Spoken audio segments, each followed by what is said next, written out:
Hey guys, this is Wesley Winford. Wanted to walk through my latest pedalboard rendition and the rest of my rig. I'm here at Motion Conference 26, and let's get right into it. Let's go with the pedalboard first. So I just got this done, by the way, so I'm really stoked about it. First thing I'm using, if you want to come over here and show them this, this is the Goodwood audio underfacer, sorry. That's where I go into for my guitar. And then it goes out to the drop pedal. I just use this for mainly half step down, sometimes whole step down if I need to. And then I go into this EQ2. This is my newest addition. Really cool thing about this is it's a stereo EQ, so I can run one signal into the front of my drives and one signal into the tail end of my drives via insert loop, which is also my volume pedal is after the drives in that insert loop as well. So that's really cool. I enjoyed using that, or I haven't really quite used it yet, but excited to. And then from there we go into the Mastermind. Used this for so many years. Love this guy. This is the same kind of setup I've always had. I go the Pog 2 is kind of the first pedal,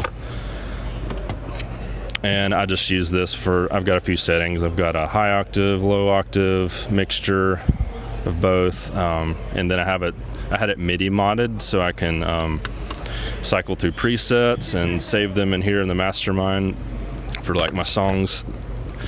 Really cool function. And then I've got the Sparkle Drive right here. Use this as kind of like a clean boost right there. And then we've got the Klon Centaur. Yes, it is a real Klon Centaur. I've had this one for so many years before it blew up in price, and I've just never gotten rid of it. I just love the sound of it. This is kind of like my always on type thing, my tone shaper. And then after that, I've got the Broken Arrow right here, and I'm running that through MIDI. I can cycle through gain stages and the boost and all that. Right now I'm just running either the orange or the blue side, or the clipping circuit. Love that pedal. That's kind of like my second stage gain. And then on to the third stage is the Delmar.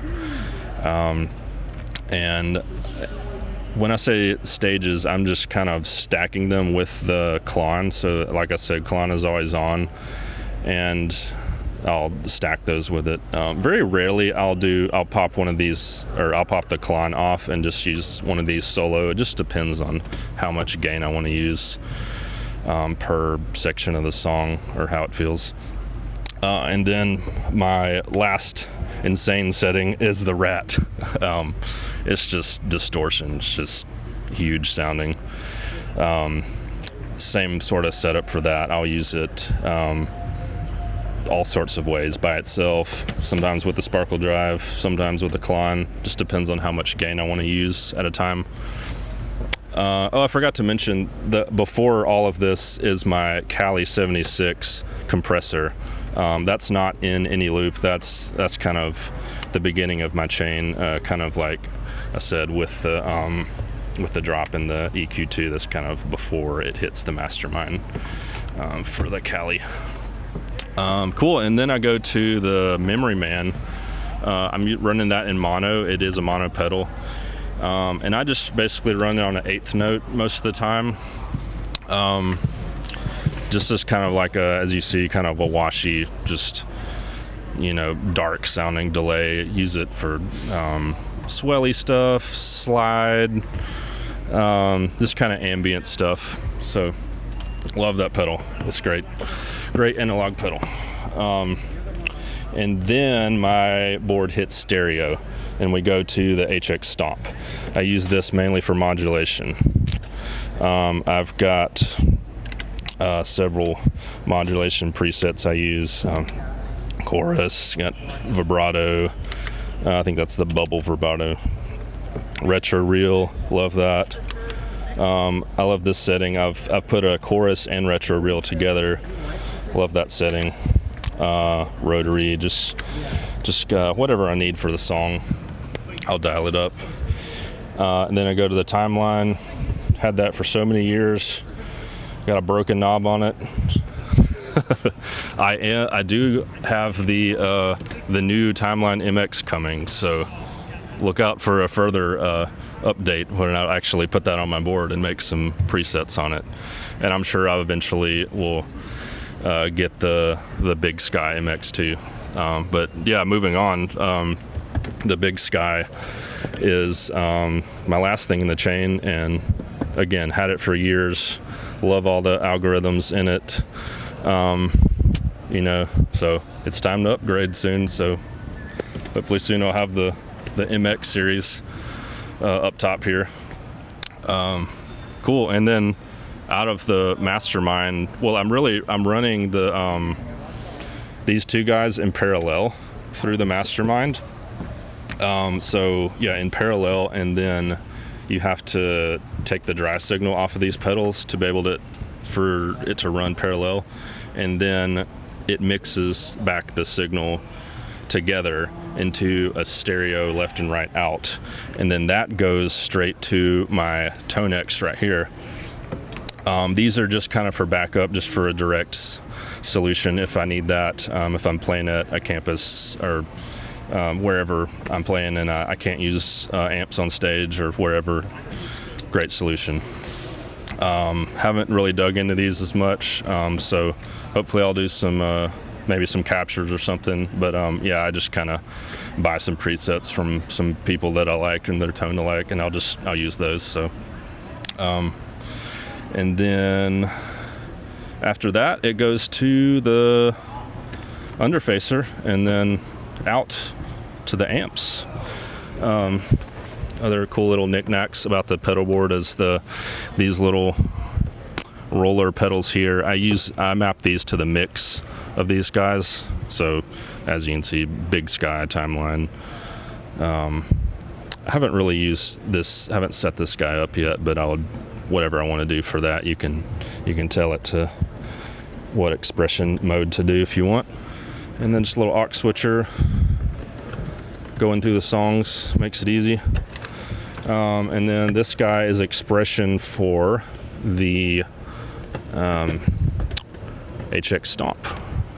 If I want to, literally dial up a wah setting or a whammy, whatever I want to do, it's just convenient to have a expression pedal. So yeah, enjoy that. Just throw my inner case down there and this little EBO, and I'm proud of this little contraption that I made here. Little slide, it's really cool. It barely fits in there. Perfect. Here are my AC30s that I've pulled the head out of the cabs and had an enclosure built for these, and kind of like the Marshall style, on the front, just to make it easier to check out the settings and tweak them. So yeah, I really love how these enclosures turned out. Super convenient. I've just got the speaker cable running out to some cabs underneath the stage, and I run the normal channel on both.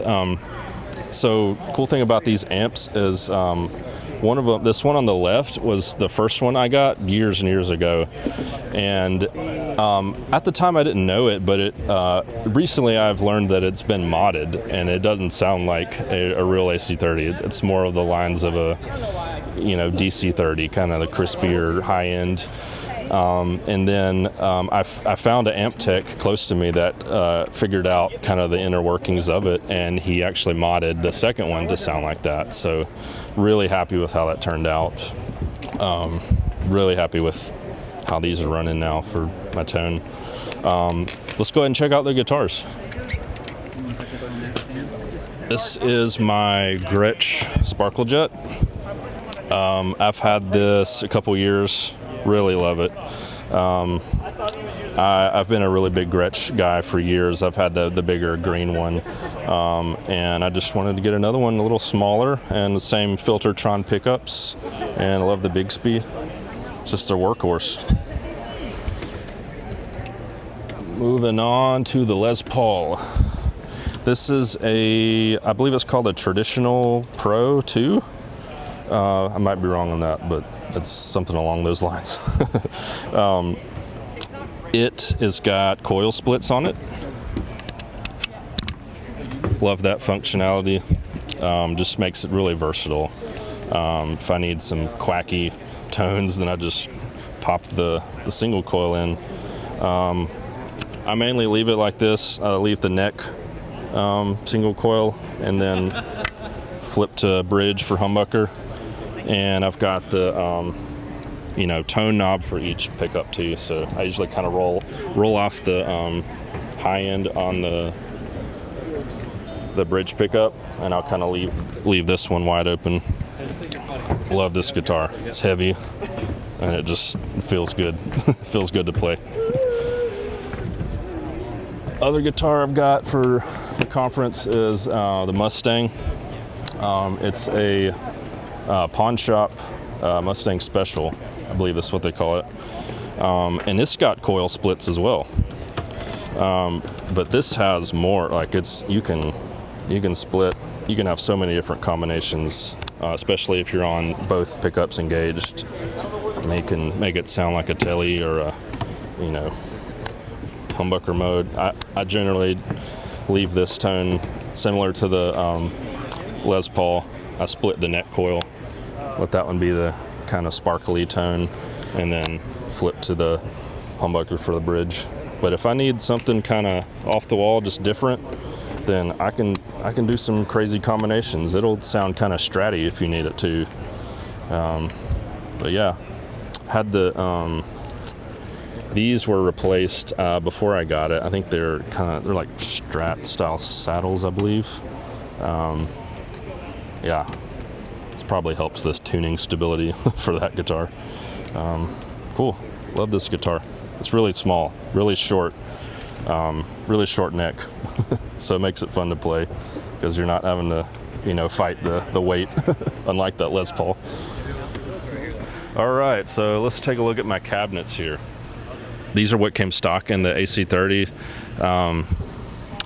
You can't really see, but I pulled the head out of there, so it's just the cabinet sitting here. I've got loaded the greenbacks in there in both amps, and that's just kind of where I mic the speakers, just kind of a little bit off the center of the cone, kind of for both of them. And come here and let's check out these mics. These are just the Shure 545 mics. Very similar to like the 57s. Same mic for both cabinets, and it's just pretty simple. That's just what I roll with for the cabinets. Hey guys, thanks for watching my rig rundown, and I'll see you in the next one.